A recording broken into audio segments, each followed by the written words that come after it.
Students कैसे हैं आप सब? उम्मीद है खैरियत होंगे। अच्छा जी, आज हम लोगों ने डिस्कस करना है डिफरेंशियल इक्वेशन की एक्सरसाइज 4.4 है, जिसके अंदर आप लोगों का टॉपिक चल रहा है अनडिटर्मिनेंट कोएफिशिएंट, जिसको यूसी मेथड भी बोलते हैं। और अगर आप लोगों ने इस एक्सरसाइज के प्रीवियस क्वेश्चन वॉच करने हैं तो आप लोग मेरी प्लेलिस्ट में जाके देख सकते हैं और वीडियो को कंप्लीट वॉच किया करें। इससे आप लोगों के क्वेश्चन के साथ क्या हो, एक इंगेजमेंट डेवलप हो जाती है, जिससे चीज़ों को अंडरस्टैंड करना क्या हो जाता है, आसान हो जाता है। मज़ीद ये कि अगर आप मेरे चैनल पर न्यू है और अभी तक मेरे चैनल को सब्सक्राइब नहीं किया हो तो काइंडली मेरे बेटा कर लें और बेल आइकन के बटन को जरूर प्रेस करें ताकि मेरे आने वाले वीडियोस की अपडेट आपको मिलती रहे। और ज़्यादा से ज़्यादा दूसरों से शेयर किया करें। शेयर करना क्या होता है, सदका जारी होता है। मैं भी मेरी वजह से आपकी वजह से किसकी हेल्प हो जाए, हेल्प करना क्या होता है, बहुत अच्छी बात है। बात करते हैं अपने क्वेश्चन की। क्वेश्चन के अंदर हमारे पास ये क्वेश्चन नंबर 19 इस तरह से गिवन है, y double prime plus 2y prime plus y is equal to sine of x plus 3 cos of 2x। तो ये हमारे पास non homogeneous differential equation given है, जिसके हम लोगों ने जब सोल्यूशन निकालना होता है तो हमारे पास दो टाइप के सोल्यूशन एग्जिस्ट करते हैं। एक जनरल सोल्यूशन निकालने के लिए आप लोगों ने इसका पर्टिकुलर सोल्यूशन, कॉम्प्लीमेंट्री सोल्यूशन और साथ इसका क्या करना होता है, पर्टिकुलर सोल्यूशन निकालना होता है। ठीक है, कॉम्प्लीमेंट्री सोल्यूशन निकालने के लिए सबसे पहले आप लोगों ने डिफरेंशियल इक्वेशन को इक्वल टू 0 पुट करना होता है और वहाँ से रूट्स निकालना होता है। रूट्स को देखते हुए फिर आप लोगों ने क्या करना होता है, इसका कॉम्प्लीमेंट्री सोल्यूशन लिखना होता है। डबल प्राइम की जगह हम डी स्क्वायर यूज़ करेंगे, single derivative D simple use करेंगे, वाई के साथ सिर्फ कोएफिशिएंट जो होगा वो उसको लिख के इक्वल टू 0 लिख देंगे। यहाँ से ये हमारे पास ए प्लस बी के होल स्क्वायर वाली फॉर्म बन रही थी, तो डी का हमारे पास जो आंसर निकला है -1 निकला है। ये मैंने रिपीटेड रूट इस तरह से लिख दिया कि अगर हम d+1 का होल स्क्वायर को d+1 और d+1 इक्वल टू 0 रखें तो यहाँ से d इज इक्वल टू -1 और यहाँ से भी d इज इक्वल टू -1 हमारे पास दो रूट क्या आ जाते हैं, निकल आते हैं। तो दोनों ही रिपीटेड रूट्स हैं। रिपीटेड रूट्स का जो कॉम्प्लीमेंट्री सोल्यूशन लिखना होता है, y is equal to c1 e raise to power -x plus c2x time e raise to power -x लिखना होता है। x से इसलिए मल्टीप्लाई करवाया ताकि इनके जो रूट्स आ रहे हैं वो एक दूसरे से मैच ना हो। ठीक है, थोड़ा डिफरेंट करने के लिए इसे x से मल्टीप्लाई करवा दिया है।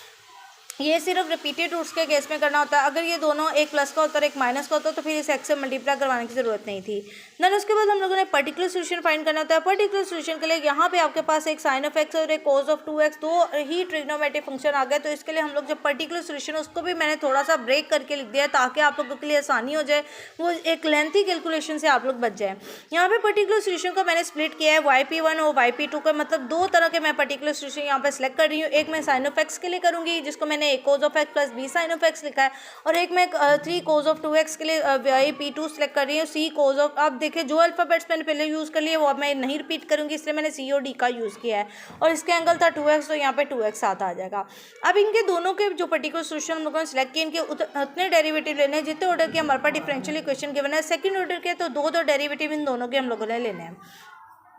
कोस ऑफ एक्स का डेरिवेटिव होता है माइनस साइन ऑफ एक्स होता है, साथ ही ऐसे हर जगह साइन ऑफ एक्स का डेरिवेटिव कोस ऑफ एक्स होता है। इसी तरह इसका सेकंड डेरिवेटिव लेने के बाद इधर मैं आ गई हूँ। ठीक है, yp2 जो मैंने पर्टिकुलर सोल्यूशन की सेकंड स्प्लिटिंग की हुई है, यहाँ पे आ गई हूँ। कोस ऑफ 2x के केस में हमारे पास क्या आ जाएगा, साइन 2x इसका आ जाएगा डेरिवेटिव, मजीद इसके एंगल का डेरिवेटिव वहाँ से 2 हमारे पास साथ मल्टीप्लाई आ जाएगा, तो इसलिए मैंने -2 c साइन 2x लिखा हुआ है। इसी तरह ये मैंने इसके सेकेंड डेरिवेटिव भी ले लिया है। जैसे ही हमारे पास दोनों डेरिवेटिव के आंसर आ जाएंगे, फिर हम लोगों ने ये जो हमारे पास गिवन ओरिजिनल ओडी होती है, इसके अंदर हम लोगों ने डबल प्राइम मतलब second derivative first derivative simple y की जो वैल्यूज होती है वो जाके इंसर्ट करनी होती है। तो पहले मैंने जो पर्टिकुलर स्विच का yp1 वाला केस बनाया हुआ था उसके लिए मैंने सोल्व किया। मैंने y double prime y prime और y की जगह जाके ये जो y डबल प्राइम का आंसर था, y प्राइम का आंसर था और सिंपल y की जो मैंने सिलेक्शन की हुई थी, तीनों के आंसर को मैंने क्या कर दिया, इंसर्ट कर दिया और इक्वल टू रखा है साइन ऑफ एक्स का, बिकॉज मैंने पर्टिकुलर स्विच पहले एक इसके लिए सेट किया था फिर इसके सेकेंड पार्ट के लिए क्या था। तो यहाँ से मैंने ऑप्शंस को क्या किया, कंपेयर किया साइन ऑफ एक्स वाले कोस ऑफ एक्स के लिए, और मेरे पास ए और बी के क्या आ गई हैं वैल्यूज़। देन उसके बाद मैंने सेकंड पर्टिकुलर सोल्यूशन को क्या किया, इस ओरिजिनल इक्वेशन में y double prime y prime की जगह जाके इंसर्ट किया है और इक्वल टू मैंने 3 cos ऑफ 2x लिखा है। और यहाँ से भी मैंने क्या किया, कोएफिशिएंट्स कंपेयर किए cos 2x के और sin 2x को। मेरे पास दो इक्वेशंस आ गई हैं। अब इन दो इक्वेशंस को मैं यहाँ पे आप लोगों की मर्जी है, आप लोग इसको साइमल्टेनियसली कोएफिशिएंट सेम करने वाले, जिस मेथड से मर्जी सॉल्व करके आप लोगों ने c और d की वैल्यू निकालनी है।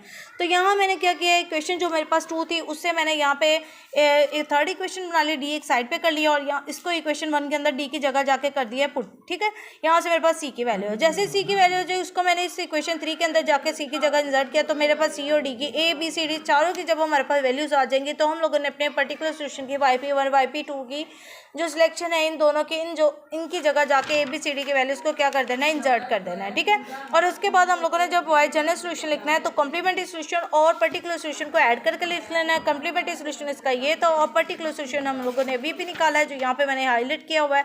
दोनों को ऐड करके लिखेंगे तो ये इसकी फाइनल फॉर्म बन जाएगी। बात करते हैं जी इससे नेक्स्ट क्वेश्चन की, क्वेश्चन नंबर 21 की। क्वेश्चन नंबर 21 के अंदर हमारे पास डिफरेंशियल इक्वेशन इस तरह से गिवन है, y triple prime minus 6 y double prime is equal to 3 minus cos of x. अभी तक हमने जितने भी 4.4 के क्वेश्चन सॉल्व किए थे सबके अंदर हमारे पास डिफरेंशियल इक्वेशन सेकंड ऑर्डर की थी। अब हमारे पास थर्ड ऑर्डर की डिफरेंशियल इक्वेशन आ गई, लेकिन इसमें भी मसला कोई नहीं, चीज़ें स्मूथ वैसे ही चलेंगी, वही स्टेप्स हम लोगों ने यहाँ पे भी क्या करने हैं, फॉलो करने हैं।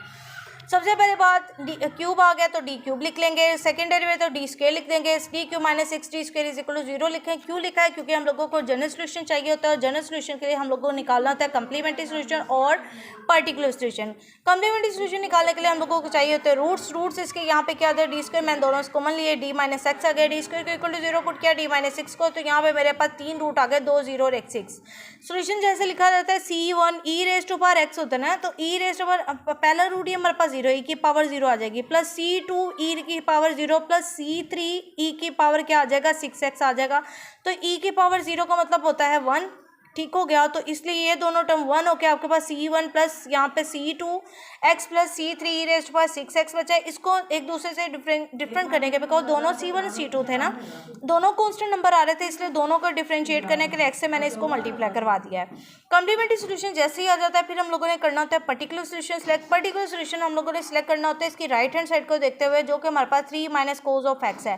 कांस्टेंट नंबर के केस में जो पर्टिकुलर सोल्यूशन सिलेक्ट होता है सिंपल a सिलेक्ट होता है, और कोस ऑफ एक्स के केस में हम लोगों ने जो सिलेक्शन करनी होती है वो होती है, अब a अल्फ़ाबेट मैं ऑलरेडी यूज़ कर ली हूँ, इसलिए मैंने फिर b और c यूज़ किया, b cos of x plus c sine of x. इसके लिए आप लोगों ने टेबल यूज़ करना है, पेज नंबर 157 पे आप लोगों को मिल जाएगा। यहाँ पे अगर आप लोगों पर ट्रिग्नोमेट्री फंक्शन आ जाता है तो उनके सिलेक्शन के लिए ये देखें यहाँ पे मेथड लिखा हुआ है कि पर्टिकुलर सोल्यूशन किस तरह से सिलेक्ट करना है। जैसे इसकी सिलेक्शन हो जाएगी फिर हम लोग जितने डेरिवेटिव ले लें, जितने डेरिवेटिव की हमारे पास रिक्वायरमेंट है थर्ड डेरिवेटिव तक, तो इसके मैंने 3 डेरिवेटिव ले लिया है।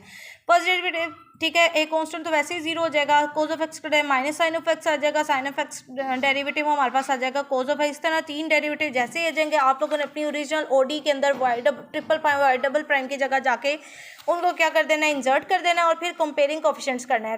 कांस्टेंट नंबर को कंपेयर करेंगे तो ए की वैल्यू तो डायरेक्टली 3 निकल आएगी। फिर उसके बाद हम लोगों ने कोस ऑफ एक्स और साइन ऑफ एक्स वाले कोएफिशिएंट कंपेयर किए हैं, तो यहाँ से ए बी सी तीनों की हमारे पास क्या आ जाएंगी, वैल्यूज आ जाएंगी।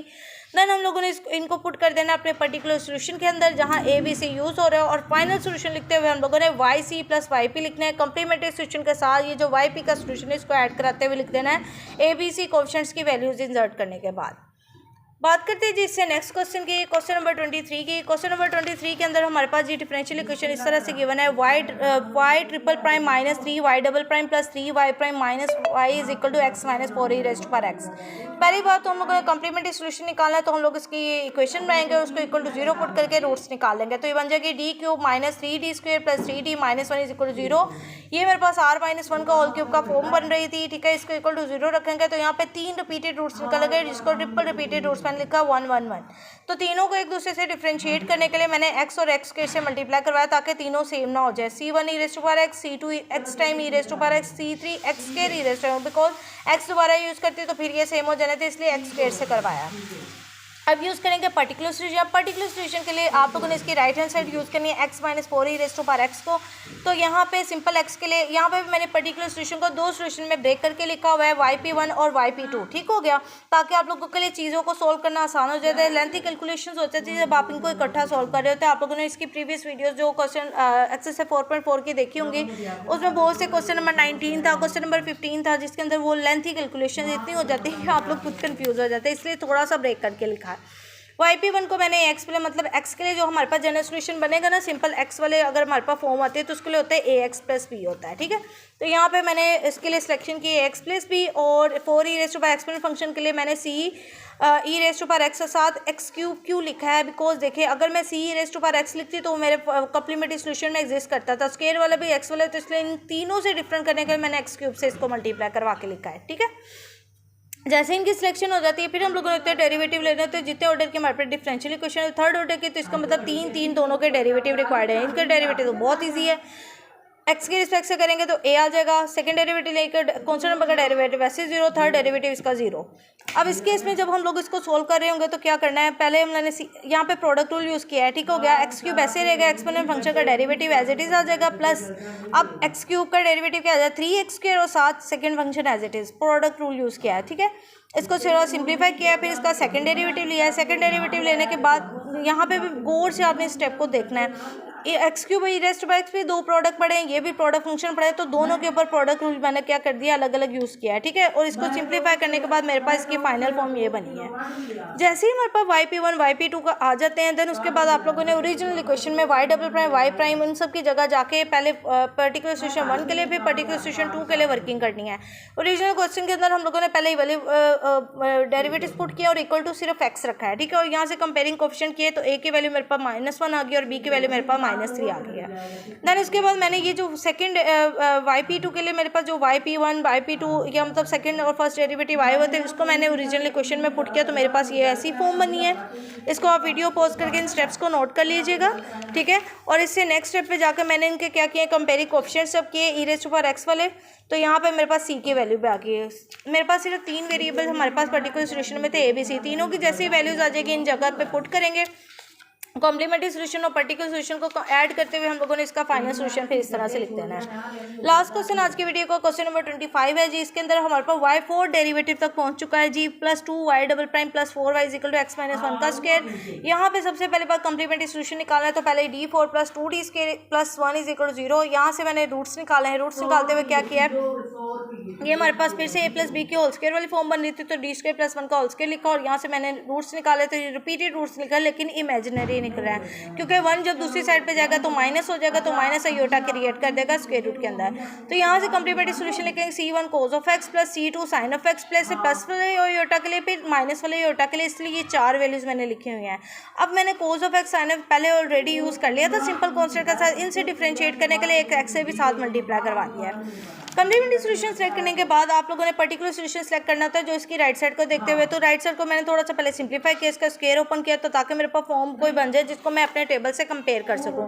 सेकंड ऑर्डर वाले या क्वाड्रेटिक इक्वेशन के जो हमारे पास सिलेक्शन होती है x² + bx + c की फॉर्म में होती है। आप लोगों ने जिसका पर्टिकुलर सोल्यूशन सेलेक्ट करना होता है, तो मैंने कुछ इसी तरह से कर लिया है। इसके भी उतने डेरिवेटिव लेने जितने आपके रिक्वायर्ड है, 4 डेरिवेटिव रिक्वायर्ड थे, 4 डेरिवेटिव लेने के बाद ओरिजिनल इक्वेशन में जाके इंसर्ट किया और कंपेयरिंग ऑप्शन किए x² वाले, फिर x वाले और फिर उसके बाद कांस्टेंट नंबर वाले, तो मेरे पास ABC की वैल्यू आ गई। ABC की वैल्यू जैसे ही मैंने पर्टिकुलर सोल्यूशन मैंने सेलेक्ट किया हुआ था, उसके अंदर मैंने ABC की जगह जाकर इंसर्ट किया और फिर जनरल सोल्यूशन लिखा जिसमें YC और YP दोनों सोल्यूशन को ऐड करते हुए लिख दिया है।